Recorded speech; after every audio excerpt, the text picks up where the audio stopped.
Skuadra e Tërbunit vazhdon punën për të arritur objektivin që drejtuesit e klubit kanë vendosur, pikërisht ngjitjen në kategorinë e parë. Këtë javë Pokjane do të përballen me Gramshin në shtëpi dhe në një intervistë për mediat, trajneri Sinan Bardhi u kërkoi Totive fitoren pas 2 ndeshjeve të humbura.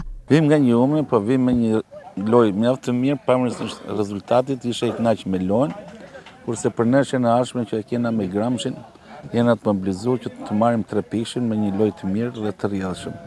Ne jena marrë objektive dhe i bëjmë zmedin këtu 3 ndeshjet, jena duke përgatitur dhe për play-offin. Trajneri i Tërbunit foli edhe për objektivin që kanë vendosur drejtuesit e klubit, ngjitjen në të parën. Besoj që ne kena punuar edhe 3 javë që kena lënë mbrapa, kena punuar vetëm për play-offin. Tash jena drejt konsolidimit dhe këto 3 javë do na shërbejnë për konsolidimin e skuadrës midis reparteve dhe lojtarëve, sepse unë thash, pothuajse lojtarët kryesorë kanë munguar nga ndeshje në ndeshje, kështu që themi që ne objektivin do realizojmë. Unë kam besim ke skuadra, play-offi është play-off, një ndeshje, kështu që edhe ekipin kundërshtar ne i njohim dhe Luzin, ndajë dhe Librazhin, them me mundësitë dhe skuadra që po paraqit nga ndeshje në ndeshje, tash them që ne do e kalojmë me sukses. Për momentin Tërbuni ndodhet në vendin e 4 të rënditjes dhe objektivi kësaj skuadre është ruajtja e këtij pozicioni për të tentuar ngjitjen në kategorinë e parë